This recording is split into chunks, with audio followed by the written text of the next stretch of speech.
earlier. Let's get more on all of this and the day's business news with Susanna Streeter, who is at a school for us this lunchtime. Hi, Susanna.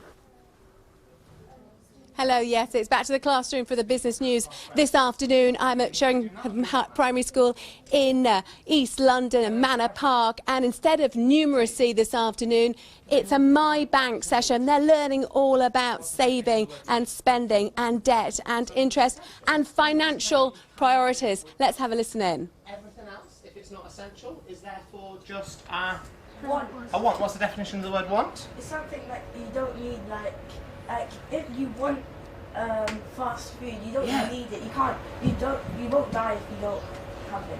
But chocolate is delicious. Yes. Would I die if I never had any chocolate again? Probably. I'd just probably be a little bit sad. So, we've identified what we need and what we want in our lives. Now we need to take that and put it in order of importance. You need to prioritise. Let's have a chat to some of the children here in this lesson. And first of all, talk to Yusuf. Hello there, Yusuf. So what have you been learning so far today? What's been the most important fact? So we've been learning about interest, like there's something called APR and AER. So APR is basically when you borrow money from the bank and then you have to pay back more than what you originally borrowed. And AER is when you save money in the bank and then you get more money. And so you're definitely into saving rather than spending at the moment, are you? Yeah. Okay, Yusuf, thank you very much. Let's have a little chat to Laiba, who's also here. Laiba, what have you learned today? So what we learnt is about salary and what you spend it on. Like your need comes before your wants and how you want to spend it. Like Yusuf said, is how you like save it and stuff. So that's what we learnt today.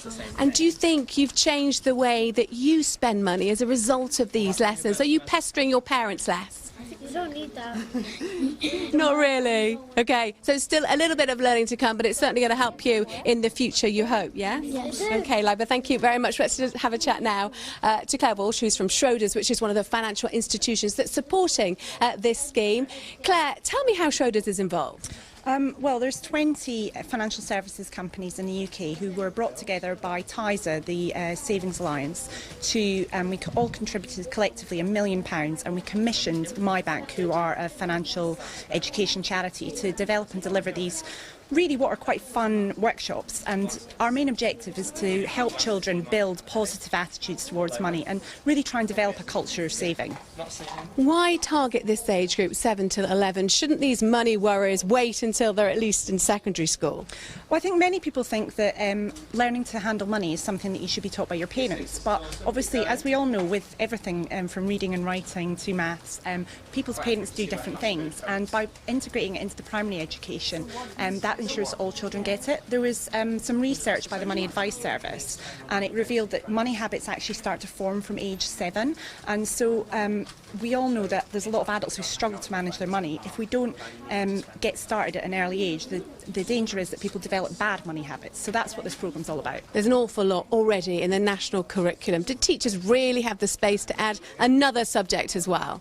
Well, I'd arguably say that managing money is something that we all need to do throughout our lives, so I think it's really crucial to get it embedded in the primary education. And primary education tends to be quite sort of topic-based, so you can do things where you could integrate financial literacy. For example, something like the Fire of London, which all primary schools generally do. You could look at things like what are the rebuild costs, and you could bring in things like, well, it cost this much back then, but how much would it cost now, and what's the difference? That's inflation. You don't necessarily need to use complicated financial terms, but it's about getting children to understand some of those concepts. How will this be funded? Already schools' budgets are really stretched.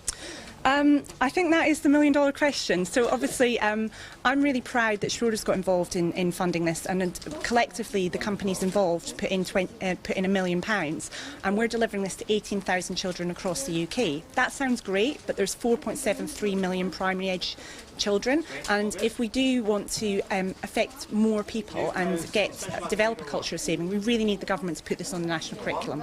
Okay, Claire Walsh from Schroders, many thanks. So the lesson continues here. There's been an awful lot of enthusiasm between 10 and 11-year-olds that I've been working with here and seeing, observing them learning at the school today, and each one of them gets to take home one of these packs, a money twist pack.